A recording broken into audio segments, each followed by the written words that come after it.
ఉపాసతే శివ ఇది బ్రహ్మేతి వేదాంతినః బౌద్ధా బుద్ధ ఇది ప్రమాణపటవః కర్తేతి నైయాయికాః అర్హన్ నిత్యధజ్జైన శాసనరతః కర్మేతి మీమాంసకాః సోయం వో విదధాతు వాంఛితఫలం త్రైలోక్యనాథో హరి. సభాయి నమః. సభ్యమాశయులారా, మనం ఒక దివ్య క్షేత్రంలో ఉన్నాం. పరమ పవిత్రమైనటువంటి గోదావరి తీరమే ఒక దివ్య క్షేత్రం. వెంకటేశ్వర స్వామి సాన్నిధ్యం మరొక దివ్య క్షేత్రం. శ్రీ శ్రీ జగద్గురు శృంగేరి పీఠాధీశ్వరుల యొక్క సమక్షం మరొక దివ్య క్షేత్రం. అన్నీ ఒకే చోట కలిశాయి. ఇది ఇంకా మనం దీని యొక్క మహత్తర శక్తి ఎంత అని మనం చెప్పడానికి లేదు. అటువంటి చోట మూర్తిభవించిన వేదాలన్నీ కూడా ఒక చోటకి చేరినాయి. ఇప్పుడు మామూలుగా వేదాలన్నీ అఖండంగా ఉన్న స్థితిలో యుగధర్మాన్ని అనుసరించి ద్వాపర సంధిలో సాక్షాత్ శ్రీ మహావిష్ణువు కృష్ణద్వైపాయనుడిగా వ్యాస భగవానుడిగా అవతరించారని మనకి పురాణ గాథ భాగవతం కానీ మరొక ఇతర పురాణాలు కానీ బోధిస్తున్నాయి. యుగధర్మాన్ని అనుసరించి ఆయుర్భాగ్యం తక్కువగా ఉంటుంది కనుక వీరు అన్ని వేదాలు అన్ని శాఖలు అధ్యయనం చేయడం సాధ్యం కాదని ఉద్దేశ్యంతో ఇతర యుగాల్లో మహర్షులకు దివ్యశక్తులు ఉండేవి కాబట్టి భరద్వాజ మహర్షి యొక్క వృత్తాంతం మనకు వేదాల్లో కనపడుతూ ఉంటుంది. ఆయన 1000 సంవత్సరాలు తపస్సు చేసి వేదాధ్యయనం చేసి ఆయన పూర్తి కాక మళ్లీ తర్వాత దేవేంద్రుడి దగ్గర 400 సంవత్సరాల ఆయుర్భాగ్యాన్ని తీసుకున్నట్టుగా మనకి కఠలో యజుర్వేదంలో కనపడుతోంది. ఆ తర్వాత మళ్లీ పిలిచినప్పుడు దేవేంద్రుడు అడిగాడు, ఏమిటి ఇలాగా నిమిషానికి పిలుస్తున్నావు, ఆయుర్భాగ్యం అంటావు, ఏం చేస్తున్నావు అని అడిగాడు. అంటే వెంటనే ఆయన సమాధానం చెప్పాడు. తెగుమహత్తి ఆయన మాట్లాడుతూ అన్ని వేదాలను అధ్యయనం చేస్తున్నాను, వేదాధ్యయనం కోసమే నేను అడుగుతున్నాను కానీ మరొకటి కాదని ఆయన చెప్పినట్టుగా మనకి ఉపనిషత్తుల్లో వేదాల్లో మనకు కనపడుతోంది. ఆ తర్వాత ఆయన ఈ వేదాలన్నింటినీ అధ్యయనం చేయడం సాధ్యం కాదు, వీటి యొక్క స్వరూపం ఏమిటో అని తెలుసుకోమని ఆయన్ని వెంటనే ఒక దివ్య స్వరూపంతో పర్వతాకారాలుగా వేదాలన్నిటి కూడా చూపించినట్టుగా తగుంహత్రీన్ గిరిరూపాన్ అవిజ్ఞాతాని పదతిశయాంచకార తేషాగుంహైకైకస్మాన్ ముష్టినాదదే సహోవాచ భరద్వాజేత్యా మంత్రియా వేదావా ఏతే అన్నారు ఆయన. ఇదిగో వేదావా ఏతే ఇక్కడ ఆ రోజున ఆయన అన్నారు ఆ మాట. మనం ఈ రోజున ఇవి చూపించుకుంటున్నాం. అవన్నీ ఆయన దివ్య తపశక్తి వల్ల అలా అధ్యయనం చేసి ఉంటారు ఆయన. కానీ యుగధర్మాన్ని అనుసరించి ఆయుర్భాగ్యమే చాలా అల్పంగా ఉంటుంది కదా కలియుగంలోని దయాదృష్టితో ఒక్కొక్క శాఖగా విభాగం చేయడం కోసమై ఋగ్వేదాన్ని యజుర్వేదాన్ని విభాగాన్ని చేసి ఏకశత మధ్వరీ శాఖ సహస్రవత్మా సామవేద ఏకవింశత బాహ్పృచ్చన్నవధ ఆథర్వణో వేద అంటూ మహాభాష్యకారుడు పతంజలి మహర్షి మాట్లాడుతూ కూడాను ఆయన 21 శాఖగా ఈ ఋగ్వేదాన్ని 1000 శాఖలతో సామవేదం ఉందిటండి. ఏకవింశత బాహ్పృచ్చన్నవధ ఆథర్వణో వేద 101 శాఖతో యజుర్వేదాన్ని విభాగం చేసినట్టుగా 9 విభాగాలుగా అథర్వవేదాన్ని విభాగం చేసినట్టుగా మనకి మహాభాష్యకారుడు చెప్పారు. కానీ కాలక్రమేణా ఈ శాఖలన్నీ కూడా ఎక్కడ ఉన్నాయి ఏమిటి అంటే తగ్గిపోతున్నాయి. నా బాల్యం నుండి చూస్తే కొంతకాలంలో ఎన్ని శాఖలు ప్రస్తుత కాలంలో జీవించి ఉన్నాయి అంటే అవి జీవించి ఉన్నటువంటి వేదచేతులు అధ్యయనం చేయటమే. వేదాలు నిలుస్తున్నాయి, వేదాలు జీవించాయి అంటే అర్థం ఏమిటి? వేదవేత్తలు అధ్యయనం చేసి వాళ్ళు చెబుతూ ఉంటే అది వేదాలు ఉన్నట్టు, లేకపోతే పుస్తకాలు ఉంటేను అది ఏదో లైబ్రరీలో ఉంటేను వేదాలు ఉన్నట్టు కాదు. ఇదిగో ఇది వేరాలంటే ఇక్కడ ఉన్నాయన్నమాట వేదాలు ఇప్పుడు. కాబట్టి రాను క్రమక్రమంగా చూసినట్లయితే ఒక్కొక్క వేదానికి 2 శాఖలు 3 శాఖలు అంతకంటే ఇప్పుడు లేవు. 1000 శాఖలతో విరాజిల్లవలసినటువంటి సామవేదం ఈ రోజున 3 శాఖలతో ఉంటుంది అంటే శోచనీయమైనటువంటి దుస్థితి కదా ఇది. 101 శాఖతో యజుర్వేదం ఉండాల్సి ఉంటే దాంట్లో శుక్లయజుర్వేదం, కృష్ణయజుర్వేదం, మైత్రాయణి శాఖ, అలాగే మాధ్యంద్ర శాఖ, కాండ శాఖ, ఇంతేనా? అథర్వవేదానికి 2 శాఖల, ఋగ్వేదానికి శాఖ భాస్కర శాఖ అని 2. ఇలాంటి స్థితిలో అవైనా చూద్దాం, వాళ్ళనైనా మనం దర్శిద్దాం, వాళ్ళ వాక్కులు విందాం, ఇలా అందరూ కలిసినట్లయితే ఈ దేశంలో ఈ రకంగా ఇలాంటి వేదాలన్నీ ఉన్నాయి కనుక మనం ఇంకా చదవాలి అని మన అభిప్రాయం కలుగుతుంది. ఈ మధ్యన ఉజ్జయిని వెళ్ళాం, సర్వవేద శాఖా సమ్మేళనం చేశారు. అక్కడ చేస్తే మొత్తం యావత్ భారతదేశంలోంచి ఎక్కడెక్కడ వేదాధ్యయనాలు చేశారో అందరూ కూడా వచ్చారు అక్కడికి. అప్పుడు కూడా ఇలాగా శుక్లయజుర్వేదం, దాంట్లో వేదాల్లో ఎన్నెన్ని భాగాలంటే ఎప్పుడు చూసినా శాఖలు ఇవే. మీరు ఉజ్జయినిలో చేయండి, రాజమండ్రిలో చేయండి. అంతకుముందు కూడా ఇక్కడ ఈ ఊళ్ళో చాలా సంవత్సరాల క్రితం అక్కడ కపిలేశ్వరపురం జమీందారు గారు ఆయన ఆదిత్యంలో ఇక్కడ ఒక ఉజ్జయిని వారు సర్వవేద శాఖా సమ్మేళనం నడిపించారు. అప్పుడు దాన్ని కూడా నేనే నిర్వహణ చేసి ఉండడం జరిగింది. ఇట్లా అనేక చోట్ల శివ టెంపుల్ స్టేజ్లో మెడ్రాస్లో, తిరుపతి దేవస్థానంలో ఆయన ప్రసాద్ గారు యువగా ఉంటున్నప్పుడు ఇలా అనేక చోట్ల ఎక్కడ చూసినా కూడాను మిగిలినవన్నీ ఈ శాఖలే మిగులుతున్నాయి. దీన్నైనా పోషించాలని ఉదార స్వభావం కలిగినటువంటి తిరుపతి దేవస్థానం దాని కార్యనిర్వహణాధికారులు పరంపరలో అందరూ కూడాను, ప్రస్తుతం వి సుబ్రహ్మణ్యం గారు కూడాను అదే సిద్ధాంతంలో దీన్ని ఇంకా ఎంతకంటే విస్తృతం చేసి వారికి ఉత్సాహాన్ని కలగజేసి ప్రోత్సహించి, ఎందుకంటే నిరంతరం అలా వేదాధ్యయనం చేస్తూ ఉండిపోయినట్లయితే మరి ఆహార వ్యవస్థ, దేహయాత్ర, గృహయాత్ర ఎలా నడుస్తుందండి? దానికోసం ఏదైనా కొంతవరకు వారికి మనం సౌకర్యాన్ని కల్పించి వేదపారాయణ స్కీమ్ అంటూ ఏర్పాటు చేసి దాన్ని అభివృద్ధి చేయాలనే సుహృద్భావంతో, విశాల భావంతో అలాంటి దాన్ని కల్పించి వారు చేస్తున్నారు. దానికి మనమందరం కూడా సహకరించాలి.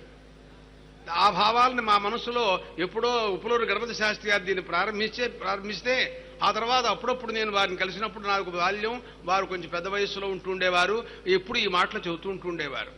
అవన్నీ నా మనసులో ఉన్నాయి. అలాంటి విశాలమైన భావంతో అధికారుల పక్కన దాన్ని విస్తరింపజేయాలని వారు చెబుతున్నారు. మేమేమో దానికి అనుగుణంగా వ్యవహరించాలని మేము అనుకుంటున్నాం. కానీ దానికి అటు ఇటు పగ్గాలు వేసి లాక్కుండా మీరందరూ నాకు సహకరించినట్లయితే మా అందరికీ కూడాను ఇదో సౌభాగ్యంగా మన ఆంధ్రదేశం ఏమిటి, ఇప్పుడు అన్ని రాష్ట్రాల నుంచి వచ్చారు ఇక్కడికి. తమిళనాడు, అటు కర్ణాటక, ఇది ఉత్తర దేశం, మరి ఆంధ్రదేశం, అన్ని దేశాల నుంచి కూడా ఇక్కడ వేద పండితులంతా మనకు వచ్చారు. మన యావత్ భారతదేశం మన సౌభాగ్యం, వేదభాగం. అంతేగాని ఒక ప్రాంతం అనేం కాదు. దీనికి ఏ ప్రాంతంలో అధ్యయనం చేసినా ఒకటే వర్ణం, ఒకటే స్వరం, ఒకటే ఆనుపూర్వి, ఒకటే విధానం. గురు శిష్య పరంపరగా ఇంతవరకు అలా సంరక్షింపబడుతోంది. ఇది ఎప్పటి నుంచిది? ఎప్పుడో నన్ను విశ్వసిస్తూనే ఉంటాం. వేదాలు అంటే చాలు, ఇంకా ఆ విజ్ఞానం అలా మనస్సులోకి అలా వచ్చేస్తుంది ఒక్కసారి. ఎన్ని విషయాలు, ఎన్ని రహస్యాలు, అతీంద్రియ విజ్ఞానం.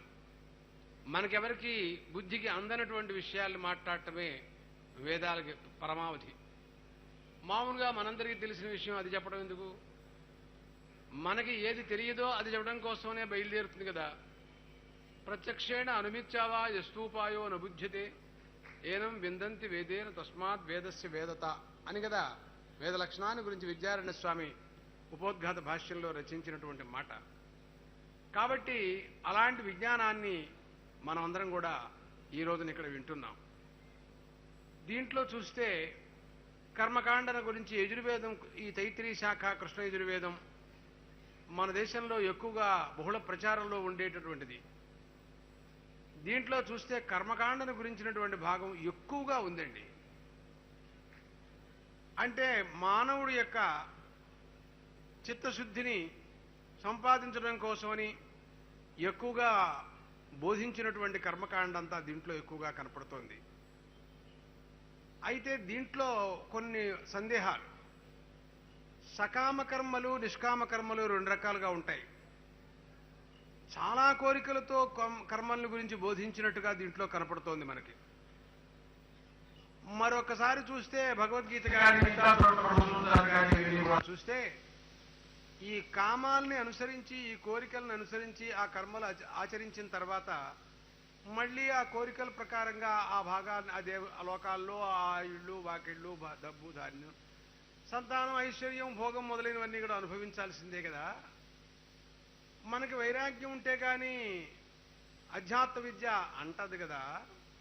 అథాతో బ్రహ్మ జిజ్ఞాస అన్నప్పుడు సాధన చతుష్టయ సంపత్తి అనంతరం అని చెప్పారు కదా శంకర భగవత్పాదులు. దాంట్లో వైరాగ్యం ఉంది కదా.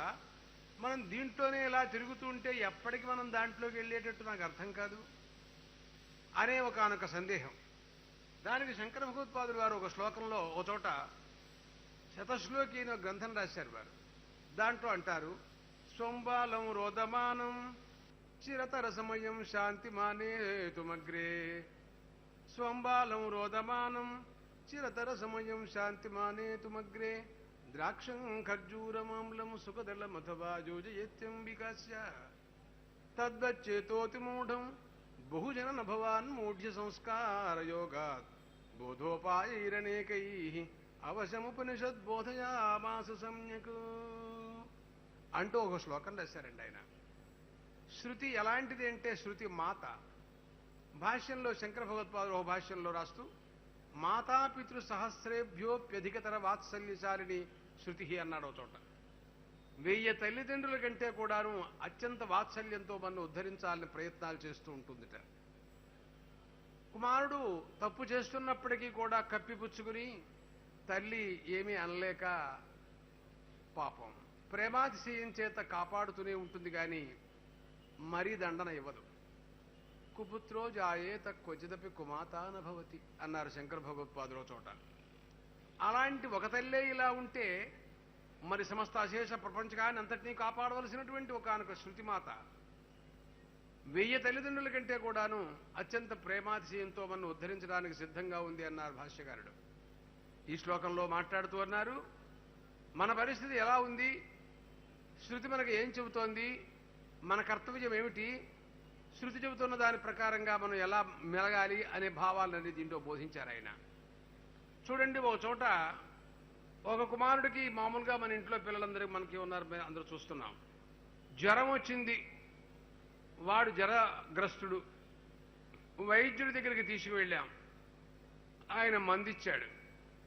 కొన్ని మందులు చేదుగా ఉంటాయి, పిల్లల మందులు మనమే పుచ్చుకోము. ఒకప్పుడు పిల్లల సంగతి చెప్పేది ఉంది, వాళ్ళు పుచ్చుకోమంటే పుచ్చుకోరు. ఆ ఔషధ సేవ చేస్తే కానీ ఆతపిత్తాది శ్లేష్మముల యొక్క వైషమ్యం నశించి ధాతు సామ్యం ఏర్పడి ఆరోగ్యం ఏర్పడి వాడు మళ్ళీ ఆహారం తీసుకుని బాగుపడాడు. దానికోసం ఎలాగోలా వాడికి మనం మందు వేయాలి. అందుకోసం తల్లి ఏం చెప్తుంది అంటే, నీకు పటికి బెల్లం పెడతానురా, అరటి పండు పెడతాను, మరో పండు పెడతాను, మందు తాగు అని ఇలాంటి మాటలన్నీ చెబుతుంది. అంత జ్వరంలో మందు ఇచ్చే సమయంలో తర్వాత అయినా ముందు అయినా అరటిపండు పెడతాడా ఎవడన్నా?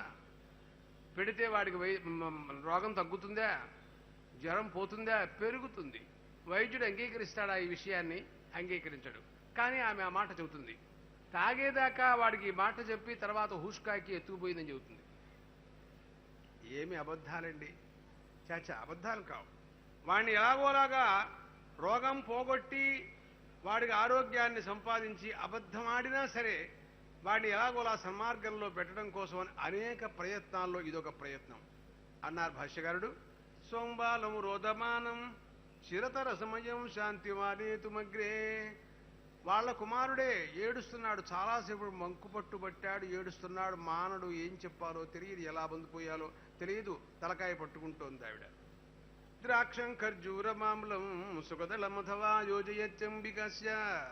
నీకు ద్రాక్ష పండు పెడతానరా, అరటి పండు పెడతానరా, అదిరా ఇదిరా నేను ఒక మాయ మాటలన్నీ చెప్పింది. అలాగా వాడికి ఎట్లాగోట్లా మందు పోసింది, తర్వాత వాడు బాగుపడేటట్టుగా ఆలోచించింది. మన పరిస్థితి కూడా అలాగే ఉందిట. మన శృతి మన్ని కూడా దారిలో పెట్టడం కోసమని ఆలోచిస్తోంది అన్నారు ఇక్కడ. తద్వచ్చేతోతి మూఢం. మన మనస్సు కూడా అత్యంత మూర్ఖంలో ఉండిపోయింది మన మనస్సు. బహుజన భవాన్ మౌఢ్య సంస్కార యోగాత్. అనేక జన్మలలో అనేక రకములైనటువంటి ఆలోచనలు, నాస్తిక వాదాలు, మరి వైదిక వ్యతిరేక భావన వీటితో వ్యాప్తమైపోయి ఈ రోజున మంచి మనకి చెబుదామంటే కూడా ఎక్కేటట్టుగా లేదు. అమాంతంగా ఇప్పుడు వేదాల గురించి మనం ఎంతో గొప్ప సదస్సు ఏర్పరిచాం. నిజంగా ఇప్పుడు అనుకున్నటువంటి ఈ సంఖ్య ఇంకా ఎంతైనా సంఖ్య ఉండొచ్చు, కానీ ఎవరు అధ్యయనం చేస్తున్నారండి? వేదాలను పెట్టడం అంటే మరి వాళ్ళ యొక్క యోగక్షేమాలు ఆలోచించి కొంతమందికి, చాలా మందికి సందేహాలు, వీడు ఎలా బతుకుతాడు, ఏమైపోతాడు, ఏమిటి అని అనుమానపడుతూనే ఉండేవాడు ఇప్పటికి కూడా లేకపోలేదు. అందువలనే ఈ న్యూన సంఖ్య మనకు కనపడుతోంది. అందువలన అలాంటి వేదాలను అధ్యయనం చేయటం, వీటిని చేయడానికి కూడా కొంతమంది ముందుకు వచ్చేవాళ్ళు, కొంతమంది రాని వాళ్ళు, సగం చదువుకుని అధ్యయనం చేసి వెళ్ళిపోయేవాళ్ళు. బహుజనన భవాన్ మౌఢ్య సంస్కార యోగాత్. అటువంటి వాళ్ళకి శృతి ఏం చెబుతుంది అంటే, నీవు హఠాత్తుగా ఎప్పటికప్పుడు నీకు వైరాగ్యము శాంతో దాంతో ఉపరతి స్థితిక్షు సమాహిత శ్రద్ధావిత్తో భూత్వాత్మన్యేవాత్మానం పశ్చేత్ అని బృహదారణ్యకోపనిషత్తు చెప్పిన ప్రకారంగా శమధమాన సాధన సంపత్తు వాడికి మనం చెబుదాము అని ఉపనిషత్తులు కానీ వేదాంతం కానీ బ్రహ్మసూత్రాలు కానీ భగవద్గీత కానీ ఉపనిషత్ భాష్యం కానీ మొదలెట్టామనుకోండి, ఎవరు కూర్చోడు ఇక్కడ. అది ఎవరికి కావాలి? ఇప్పుడు నీకు వైరాగ్యం అంటే ఎలా కుదురుతుంది? ఏమోనయ్యా ఈ లోకంలో అవి ఉన్నాయి ఇవి ఉన్నాయి అనుకుంటూ ఉంటారు. అందుకోసం శృతి ఏం చెప్పింది అంటే, మీకు ఏమీ ఇబ్బంది లేదు, మీకు ఏం కోరికలున్నాయో నాకు చెప్పండి, నేను అవన్నీ కూడా సమకూరుస్తానని అంగీకరించింది. మరి ఏమండి, ఓ పక్క నుంచి వైరాగ్యం కావాలని చెబుతోంది, ఓ పక్క నీకు కోరికలన్నీ సమకూరుస్తానని చెబుతోంది. ఏమైనా అర్థం ఉందా? వేదవాక్యాలకు ఏమైనా ఒక అర్థం ఉందా అని మనం అనుమానించాల్సినటువంటి అవసరం కనపడుతోంది. కానీ అంటుంది, వారికి మనం ఈ రోజున ఈ కోరికల్ని ఇవ్వకుండా హఠాత్తుగా నీకు వేదాంతంలో క్లాసులో కూర్చోమంటే వాడు రాడు. కాబట్టి వాడంతటా వాడికే ఆ క్లాసులో కూర్చోవాలి అనే అభిప్రాయం కలగజేసే విధానాన్ని మనం ఏర్పరచాలి. మనం ఇందుకోసమని వీరందరినీ మనం వేదాధ్యయనాలు నిజంగా వాడు చదువుకుంటే ఈ రోజున మనం ఏదో దేవస్థానం తరఫున ఏదో సహాయం చేద్దామని చూస్తున్నాం. చదువుకోవడానికి మనం ఏం చెప్పాలా? వాళ్ళు ఎక్కడ చదువుకొచ్చారో, పాపం వాళ్ళు ఎన్ని కష్టపడ్డారో, ఎవరు ఏ గురువు చెప్పారో మనకు తెలియదు కదా. అందుకోసమని వాళ్ళకి మొట్టమొదట్లోనే మనం ఇవన్నీ కూడాను చెప్పినట్టయితే అసలు వాళ్ళు చదువుకోవడానికి కూడా రారు. అందుకోసం ఏం చెబుతోంది అంటే, మీ కోరికలన్నీ కావాలి చెప్పండి. మీకు డబ్బు కావాలా? ఆయుయజ్ఞ శ్వేతమాలభేత భూతికామ వాయుర్వైక్షేపిష్టా దేవత వాయుమేవ స్వేన భాగధేజేనోపధావతి స ఏవైనం భూతిం గమయతి. అమ్మా, సమృద్ధిగా డబ్బు నేనిస్తా, ఇదిగో ఈ కర్మ చెయ్యి. సంతానం లేదా, ఇదిగో ఈ కర్మ చెయ్యి. భార్య రాదా, ఈ కర్మ చెయ్యి. ఆయుర్భాగ్యం కావాలా, ఈ కర్మ చెయ్యి. ఆయుర్దాగ్నేశాజురం మే దేహి, వర్చోదాగ్నేసి వర్చో మే దేహి, తనూపాగ్నేసి తనుపం మేప. ఇలాగా అన్నీ ఇస్తానని చెప్పిందండి. అయితే మరి ఏమండి, ఇవన్నీ అనుభవించాలి కదా, వీడికి ఎప్పటికి వైరాగ్యం వస్తుంది, ఎప్పటికి వేదాంతం చదువుకుంటాడు, ఉపనిషద్ భాగాన్ని కట్టేయాల్సిందే మనం. అబ్బే అలా అనద్దు. కానీ ఇవి అనుభవిస్తున్న కాలంలో కొంతకాలానికి వాడికి వైరాగ్యం కలుగుతుంది. వాడంతట వాడు వైరాగ్యం కలిగిన తర్వాత ఏమండి, ఇప్పుడు బ్రహ్మసూత్రాలు చదువుకుందాం అనుకుంటున్నానండి, ఇప్పుడు నేను ఉపనిషద్ భాష్యాలు గీతా భాష్యం చదువుకుందాం అనుకుంటున్నాను, వాడు రావాలి. నేను బలవంతంగా కూర్చోబెట్టి నువ్వు గీతా భాష్యం చదవాయా అంటే, పోవాయా నీకు చేదస్తా, నీకు పనిలేదు, చదువుకున్నావు, మమ్మల్ని కూడా కూర్చోమంటావేంటి, ఇంట్లో 3 పనులు ఉన్నాయి, మా అబ్బాయికి ఉద్యోగం రాలేదు, నేను ప్రయత్నాలు చేసుకుంటున్నాను, ఇల్లు వాకిళ్ళు లేదు, కట్టుకోవాలి, ఎంత నువ్వు చెప్పావు చాలేవాయా అంటాడు నన్ను. అందుకోసం శృతి ఏం చెప్పిందంటే, మీరేమి ఇబ్బంది ఏం పడద్దు, మీకేం కావాలో చెప్పండి, అన్ని ఇస్తా. తద్వచ్చేతోతి మూఢం బహుజన భవాన్ మౌఢ్య సంస్కార యోగాతు బోధోపాధీరనేకైరపనిషము అవశ్యముపనిషద్ బోధయామాస సమ్యకు. అవే ఉపదేశం చేసింది అందరికండి. దీంట్లో అలా కనపడుతోంది చాలా కూడాను. అంటే దాని ఉద్దేశం, ఆమె ఉద్దేశం ఏమిటి? అరటిపండు పెడదామని ఉద్దేశం కాదు తల్లికి జ్వరంలో. అరటిపండు తినే సామర్థ్యము, శక్తి సామర్థ్యము, ఆరోగ్యం వస్తే వాడు వాడు తినే పరిస్థితిని తీసుకొద్దామని ఉద్దేశం ఆవిడికి. అలాగే శృతి కూడా మనని ఈ కర్మకాండంలో సకామ కర్మల్లో దింపుదామని ఉద్దేశం కాదు, దీంట్లో బయటపడదామని ఉద్దేశం. మందు వాడు 40 రోజులు దీక్ష, ఆయుర్వేద మందు అని చెప్పాడు డాక్టర్ గారు. చెబితే మనం 40 మండల దీక్ష అంటూ చెప్పేవాడు ప్రాచీన కాలంలో. ఇప్పుడు కూడా కొన్ని ఉన్నాయి అలాంటివి. అంటే దానివలన ఆరోగ్యం వచ్చింది కనుక నా యావజ్జీవన్ నేను మందులతోనే ఉంటాను అని అంటాడు ఎవడన్నా. మందు వాడటం అనేటటువంటిది మందు మానటం కోసమని. ఆ తర్వాత మళ్ళీ కలువు ఈ 40 రోజులు అయిన తర్వాత నా దగ్గర రా అని చెబుతాడు ఒకసారి మళ్ళీ డాక్టర్ గారు. ఇప్పుడు పర్వాలేదు, బాగున్నారు, మీకు అక్కర్లా, మందు మానేయండి అని చెబుతాడు. ఇదివరకు కావాలన్న డాక్టర్ గారు ఇప్పుడు మందు వద్దని చెప్పాడు. అంటే వద్దని చెప్పడం కోసం మందు ఇచ్చాడు కానీ మందులు వేసుకుని జీవితంతా మందులతో గడపమని ఇవ్వలా ఆయన. అలాగా శృతి కూడా మనకి సకామ కర్మలు ఉపదేశం చేస్తోంది. అంటే నీవు అది ఎప్పుడు కూడా సకామ కర్మంలో పడి కొట్టుకో, పునరపి జరణం పునరపి మండనం పునరపి జరణి జఠరే శయనం అని శంకర భగవత్పాలు చెప్పినట్టే అలాంటి సిద్ధాంతంలో ఉండద్దు, దీంట్లోంచి బయటపడు అని చెప్పడం కోసం మనకు సకామ కర్మలను ఉద్దేశం చేసింది. అర్థం చేసుకోవాలి, దాని యొక్క హృదయం ఏమిటో గ్రహించాలి, జాగ్రత్తగా పరిశీలించాలి, వేదార్థ విజ్ఞానాన్ని మనం జాగ్రత్తగా అర్థం చేసుకునే శక్తి సామర్థ్యాలు మనం పొందాలి. అలాంటివన్నీ దీంట్లో మనకు కనపడుతున్నాయి. దీంట్లో చూస్తే ఇంకా అనేక విషయాలు ఇలా మాట్లాడుతుంటే అసలు లక్ష్యం మనకు చెడిపోతుందేమో అని నాకు భయం. కొంతమంది ఏమనుకుంటున్నారు, ఏమిట్రా వేదాలను పాఠం చెప్పించకుండా ఈయన సోది చెబుతున్నాడు నన్ను అనుకుంటారేమో నాకో భాగం. అయినా కొంతమంది మా సుబ్రహ్మణ్యం గారు మీరు చెప్తూ ఉండండి చెప్పండి అని అంటున్న చేత కొన్ని చెబుతున్నాను నేను. మరి దీంట్లో చూడండి కఠోపనిషత్తుని ఇంకో కఠం కూడా ఉంది యజుర్వేదంలో. అలాగా మైత్రాయణి శాఖ ఉంది, కఠశాఖ ఉంది, తైత్రీ శాఖ ఉంది. ఇవన్నీ కూడా దీంట్లో ఉన్నాయి. దీంట్లో చూస్తే మనకి నచికేతోపాఖ్యానం ఒకటి ఉందండి, ఆశ్చర్యమైంది అది. దాంట్లో కఠోపనిషత్తుకి తైత్రీయానికి కూడా సంబంధాలు రెండు ఉన్నాయి. ఒక చోట మాట్లాడితే రెండు శాఖలు మాట్లాడినట్టు అవుతుంది. కొంచెం దాని ప్రసంగం కొద్దిసేపట్లోనే, మీరందరూ కోపగించబోకండి, అక్కడే కూర్చోండి, మళ్ళీ లేచిపోతారేమో నాకు భయం. అందుకోసం మాట్లాడుతున్నా. ఆయనట నచికేతుడు, ఆయన తండ్రి ఉద్దాలకుడు, గౌతమ గోత్రోత్పన్నుడు. ఆయన యజ్ఞం మొదలెట్టాడు. అది మామూలు యజ్ఞం కాదండోయ్. ఏదో మన యజ్ఞం అంటే ఏదో 1 లక్ష రూపాయలు ఇవ్వటమో, లేదా 10,000 ఇవ్వటమో, 50,000 ఇవ్వటమో, ఏదో లెక్కలుంటాయి. సహస్రం శతంగావహాన్ అంటూ మా వాళ్ళు చెబుతుంటారు. కానీ అలాంటిది కాదు. యావత్తు మొత్తం ఆస్తి యావత్తు కూడాను వారు దక్షిణగా ఇవ్వమని చెప్పారండి. అలాంటి విశ్వజిద్యాగం సవిశ్వజితమాజహ్రే యజ్ఞం సర్వస్వ దక్షిణం ఆదానం హి విసర్గాయ సతాం వారిముచామివ అన్నాడు మహాకవి కాళిదాసు. రఘుమహారాజు గారు ఆ క్రతువు చేసినట్టుగా 4వ సర్గ చివరిలో ఈ శ్లోకం చెప్పాడు. ఆయన మొత్తం దిగ్విజయయాత్ర చేసి మొత్తం అంతా రాజుల దగ్గర నుంచి సొమ్ము పట్టుకొచ్చాడండి. పట్టుకొచ్చేసేసి మొత్తం దానం చేసేసాడండి. మహాత్ముల యొక్క ఆదానం ఎలా ఉంటుందంటే త్యాగం కోసమే కదా మహాత్ముల సంపాదిస్తారు అన్నాడు అక్కడ. మనం కొంతమంది సంపాదించి దాచుకోవడం కోసం అనుకుంటూ ఉంటాం. మహాత్ములు అలాంటి పని ఎప్పుడు చేయరు. అలాగా ఈ క్రతువు జరుగుతోంది. కానీ ఈ క్రతువులో మొత్తం కఠోపనిషత్తు చెప్పింది. ఇక్కడ మాత్రం ఆ దక్షిణ ఎలా ఉంటుంది అనే విషయం ఇక్కడ లేదు తైత్రీయంలో.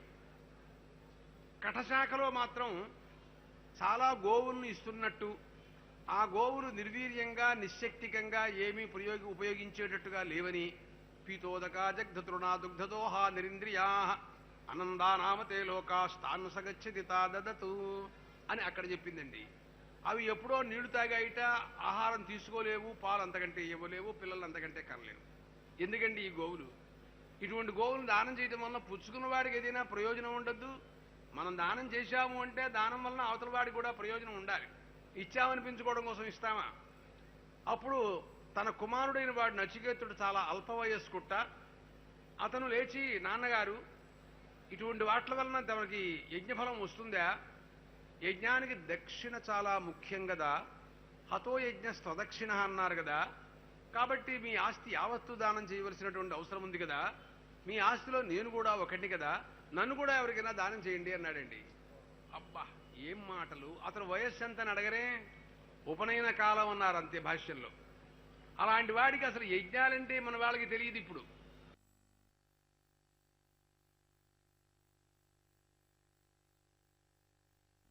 ఊరుకున్నాడు. ద్వితీయం తృతీయం తగుంహపరీతవు వాచ. సరే ఏదో చిన్నపిల్లాడు మాట్లాడలే, నేను ఊరుకున్నాడు. 2-3 సార్లు రెట్టిస్తున్నాడండి. ఓహోహో ఇదేదో చాలా బాగా తెలుసుకుని, లేకపోతే ఎవరైనా ప్రేరణ చేసి ఇలా చేశాడేమో అని అనుమానం వచ్చింది. ఆ తర్వాత మృత్యవే త్వాదదామీతి, నేను మృత్యుగిస్తున్నాను అన్నాడండి ఆయన. అరే ఏదో మామూలుగా అంటారు కానీ తండ్రి కుమారుడు మృత్యుగిస్తానన్నాడంటే ఇది సామాన్యం మాట. కానీ శృతి చెప్పిందల్లా మనకు అనుగ్రహ దృష్టితో ఉంటుంది. కానీ ఏదో క్రూర దృష్టితోనూ వారికి అవమానం కానీ అపకారం కానీ జరిగేది చెబుతుందని మనం భావించరాదు.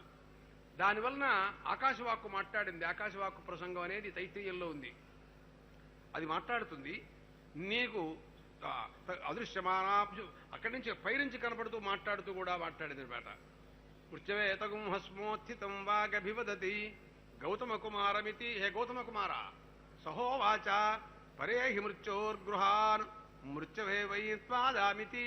మీ నాన్నగారు మృత్యుకిస్తానన్నాడు నిన్ను, నువ్వు వెళ్ళు, నీకేం భయం లేదన్నాడు. ఎలా భయం లేదని నువ్వు అంటే సరిపోయింది, నాకు మృత్యు పేరు చెబుతానికి గడగడలాడిపోతున్నాను ఇప్పుడు అన్నాడు. అదేమక్కర్లేదయ్యా, తం వై ప్రవసంతం గంతాసీతి హోవాచ. నువ్వు వెళ్లే సమయానికి ఒక విధానాన్ని చెప్పింది, ఒక భవిష్యత్తు మాట్లాడుతోంది.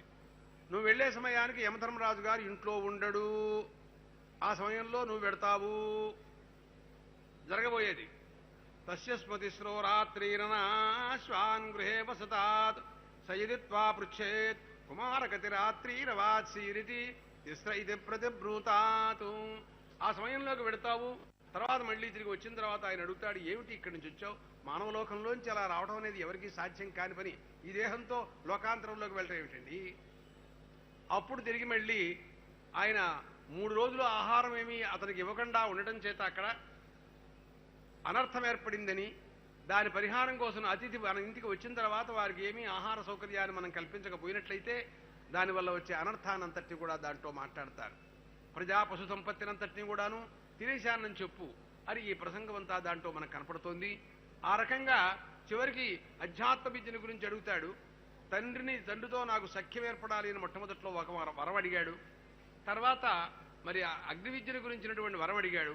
చివరిలో 3వ వరం ఏయం ప్రేతే విచికిత్సా మనుష్యే అస్తి ఇత్యేకే నాయమస్తి ఇది చేకే ఏతద్విద్యామనుశిష్టస్త్వయాహం వరాణామేషవరస్తృతీయ. 3వ వరం అది అధ్యాత్మ విద్యను గురించి అడిగినట్టుగా దాంట్లో మనకు కనపడుతోంది. అది రోజు అధ్యాత్మ విద్యా స్వరూపాన్ని నిరంతరం మీరు సమాధిలో ధ్యానం చేస్తుంటారు బ్రహ్మతత్వాన్ని, నాకు ఆ విద్య చెప్పాలని అడుగుతున్నాను అని అతని ఎంతో ప్రలోభ పెట్టినా కూడా వినగినటువంటి ముఖ్యాధికారి వేదాంత విచారానికని తెలుసుకుని ఆయన విద్య చెప్పినట్టుగా మన కఠోపనిషత్తు కలుగుతోంది. ఇలాంటి విజ్ఞానాలన్నీ కూడాను ఈ వీటిలో కనపడుతున్నాయి. అలాంటి విజ్ఞాన రాశులన్నీ మనకి ఇక్కడ వచ్చి అగ్నే రక్షాణో అన్హాస ప్రతిస్మదేవరీషాదః సవిష్ఠైరజరోదః అగ్నేయం గ్రాహ్యేతవా శ్వాసో దేవాసాధవః ఆరంభహంధ్యాసవః నిత్వా నక్ష విస్పదే ద్యుమందన్ ధీమహే వాయం సువీరమగ్నమాహుద అగ్నిర్మూర్ధాదివక్తగోత్పదే పృథివ్యాయం అపాంగ్రేతాంసి జిన్వదే ఈమామూషో త్వామస్మాకం సనింగాయత్రన్నవ్యాంగం అగ్నే దేవేషు ప్రవోజః తంత్వాగో భవనో గిరాజనే సదగణేంగిరః సభావగశ్రోధీ హవం పారివాజవదే కావేరగ్నిర్హవ్యాన్యక్రమేద్ దాధత్రత్రాణి దాశుషే ఓదత్యంజాతవేదసం దేవం మహంతి కేతవః దృశే విశ్వాయ సూర్యం కావేమగ్నిముపాశ్రిః సత్యధర్మానమధ్వారే దేవమమేవ జాదనం సన్నో దేవీరభిష్టాయే సన్నో భవంతో వీతయే శ్రేయోరభిస్రవంతు నః నూనం వదీనాసి దియో జిన్వది సత్పదే ఘోషాదాయ స్యాదేహిరః యజ్ఞాయజ్ఞావో అగ్నయే ఓం యజ్ఞా గిరా గిరా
యజ్ఞ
దుష్ట రా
అమృతస్య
यो मा ददाति सयिदे वमा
ब्रह्मा प्रजापतयुवाच प्रजापतिर्मनवे मनः प्रजाभ्यः आचार्यकुलाद्वेदमधीत्य यथा विधानं गुरोः कर्मादिशेषेण अभिसमावृत्य कुटुम्बे शुचौ देशे स्वाध्यायमधीयानः धार्मिकान् विधत्ते आत्मनि सर्वेन्द्रियाणि सम्प्रतिष्ठाप्य अहिंसन् सर्वमुदान्यन्यत्र तीर्थेभ्यः सकल्वेवं वर्तयन्यावदायुषम् ब्रह्मलोकमपि सम्पद्यते न च पुनरावर्तते न च पुनरावर्तते आप्यायन्तु ममाङ्गानि श्रोत्रमथो बलमिन्द्रियाणि च सर्वाणि सर्वं ब्रह्मोपनिषदं माहं ब्रह्म निराकुर्याम् मामा ब्रह्म निराकरोत् अनिराकरणमस्वनिराकरणं मे अस्तु तदात्मनि निरतेय उपनिषत्सु धर्माः ते मयि सन्तो ओम शांति शांति शांति ओम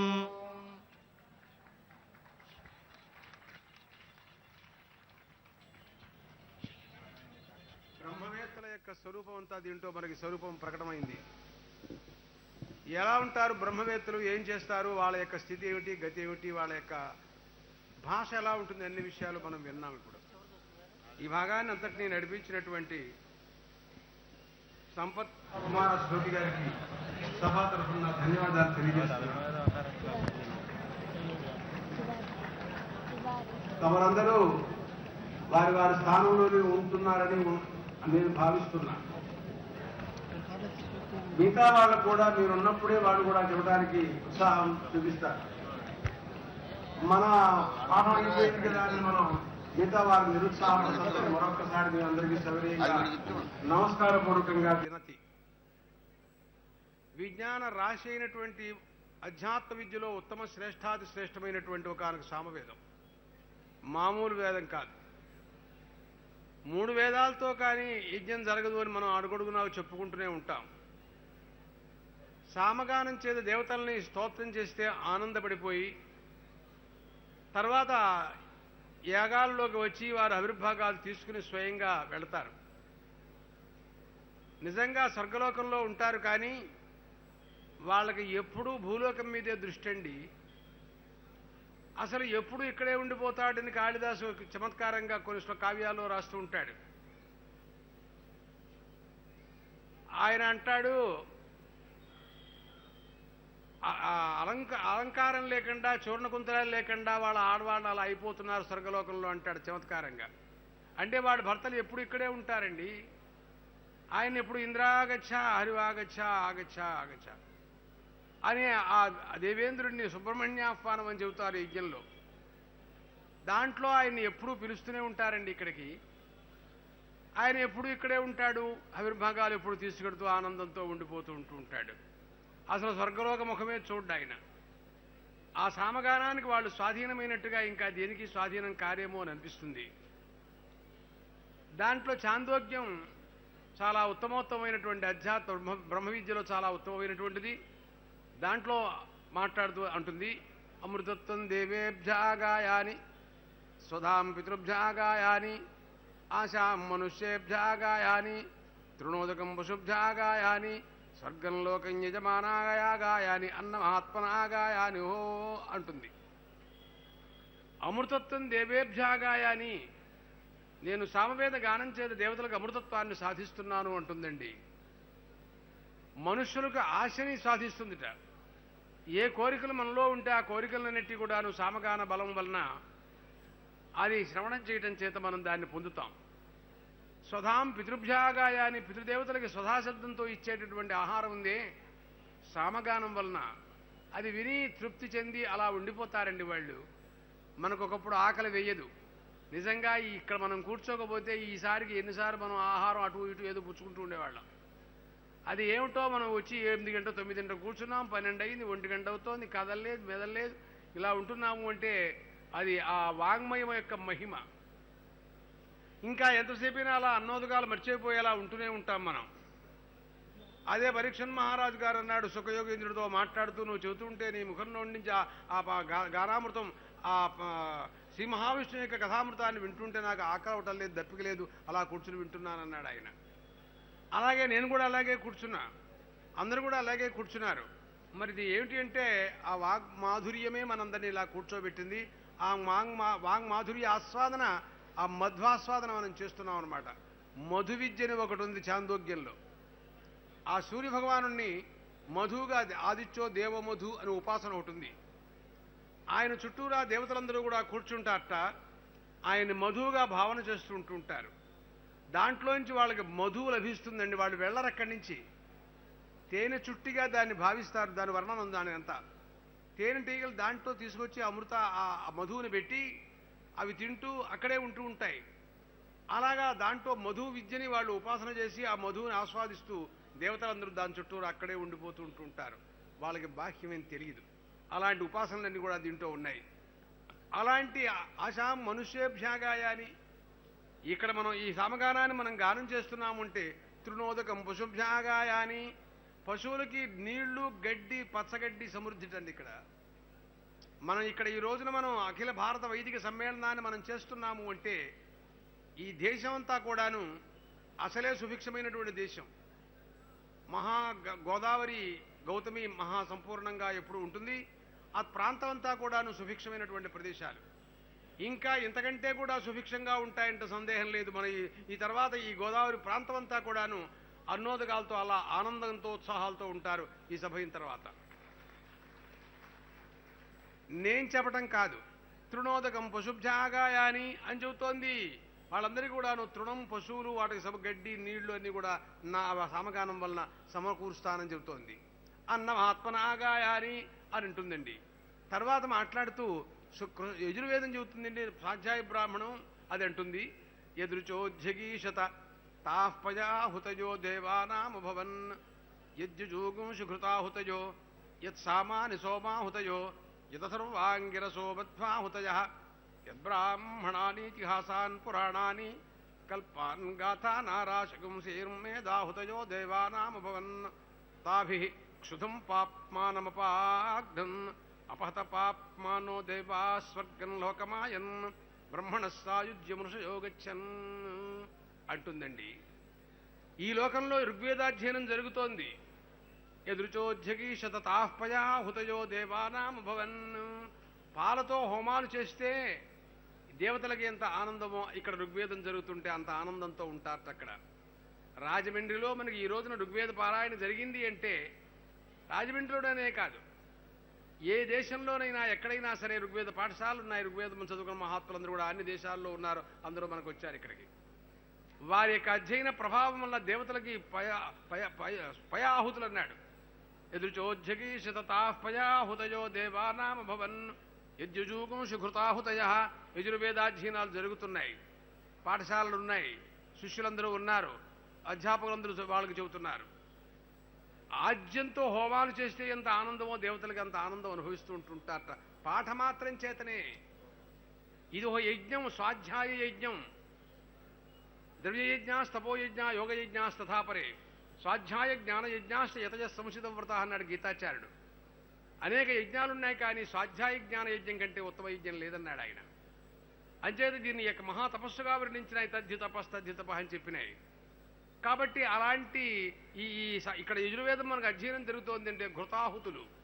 యత్సామాని సోమాహుతయః. ఇదిగో సామగానం జరిగింది.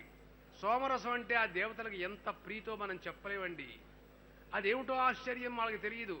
వాళ్ళకి ఈ లోకంలో ఉన్న పదార్థాలతోనే ప్రీతండి. అక్కడికి అమృతం అనేది పేరు ఎడంగా పెడతాడండి.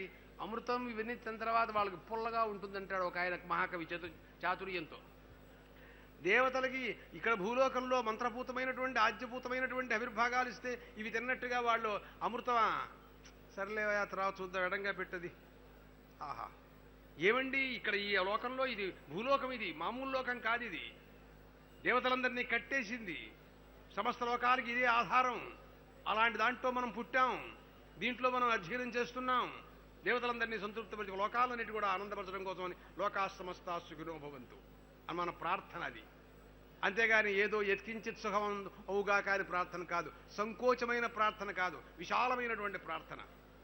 తాఃపయాహుతయో దేవానా యజ్జుజూగం సుకృతాహుతయో యత్సామాని సోమాహుతయో యతసర్వాంగిరసో బద్ధ్వాహుతయ. ఇప్పుడు ఇంకా అథర్వవేదం రాబోతోంది.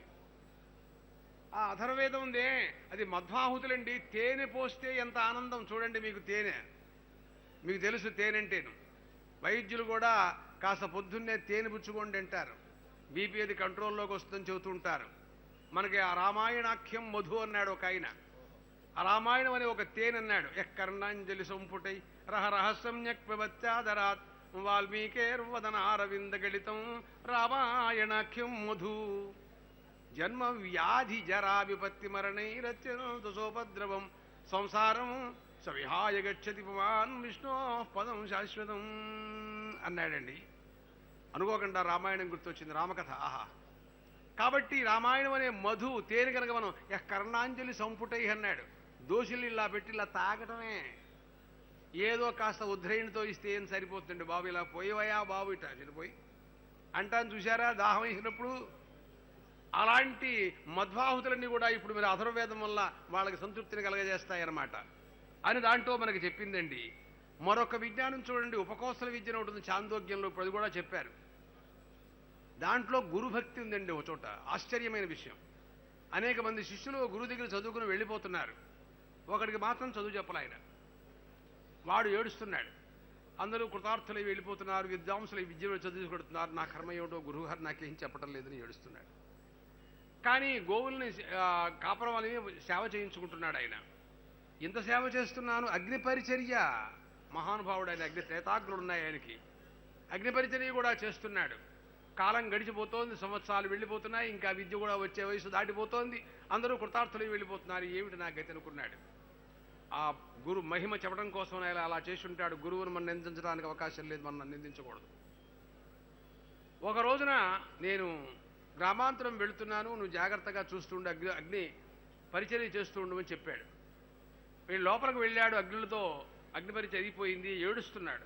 నా జీవితం వ్యర్థం, ఇంకా ఈ రోజు నేను ఇంకా అన్నం కూడా తిన్నహ, నా గురువుగారు ఏం చెప్పలేదు, నాకు ఇంతకంటే గతేం లేదు అని ఏడుస్తున్నాడు. ఆయన ఎక్కడున్నాడో, మరి గోడ చాటున ఉన్నాడో నిజంగా ఊరెళ్ళాడో నాకు తెలియదు, భాష్యం చూస్తే అర్థం అవుతుంది, కానీ దాంట్లో తమాషాగా ఉంది. ఇంతకీ భోజన సమయం అంది, ఆ గురువుగారి భార్య వచ్చి భోజనం చేయడానికి రానాయన రోజులాగా అని అడిగింది. నాకు కడుపు నిండిపోయింది, ఇంకా నేను అన్నం తిన్నన్నాడు. అదేమిట్రా ఏమిట్రా అంటే ఏడుస్తున్నాడు. నా గురువుగారు ఏం చెప్పలేదు, వచ్చిన తర్వాత అడుగుతాను రా నాయనా అంది. అనేటప్పటికల్లా వీడి ఆర్తి, వీడి భక్తికి గురువు అగ్నులు మెచ్చి త్రేతాగ్నులు సాక్షాత్కరించినాయండి. వాడికి సాక్షాత్కరించి వాడిని కూర్చోబెట్టి కం బ్రహ్మ కం బ్రహ్మ కం బ్రహ్మ కం బ్రహ్మ యదేవకం తదేవకం యదేవకం తదేవకం అని చెప్పినాయి. ఏమిటో ఈ భాష ఏమిటో తెలియదు, ఏమిటి అసలు ఈ మాటలు వాడికి ఉపదేశం చేసినాయి. ఆచార్యస్తు తే గతిం వక్త అని చెప్పి అంతర్ధానమైన తర్వాత ఇంకో మాట కూడా అన్నాయి. దీని వివరణ గురువుగారు చెబుతాడు అని చెప్పి వెళ్ళినాయి. వెంటనే వచ్చాడు ఆయన, ఎక్కడున్నాడో తెలియదు, ఉపకోసలాన్ని పిలిచాడు. అని ఏమిటన్నాడు, కింతే ముఖం బ్రహ్మిష్టమేవ భాతి అన్నాడు.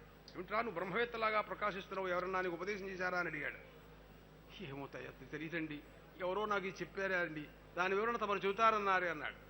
ఏమిటి దీంట్లో రహస్యం అంటే, విచారణ చేస్తే ఆ చెప్పేదేదో శాంతం ఆ అగ్నిలో చెప్పేస్తే వీడు వెళ్ళిపోతాడుగా.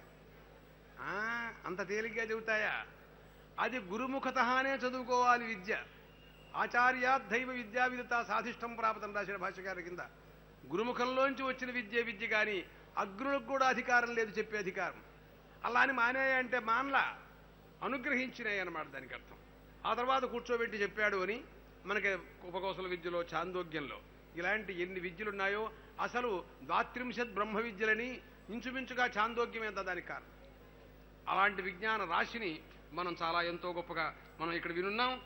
ఇది సామాన్యమైనటువంటిది కాదు. పైగా ఇప్పుడు ఇంకో చివరిలో సామవేదం చెబుతుంటే ఇంకా విన్నాను.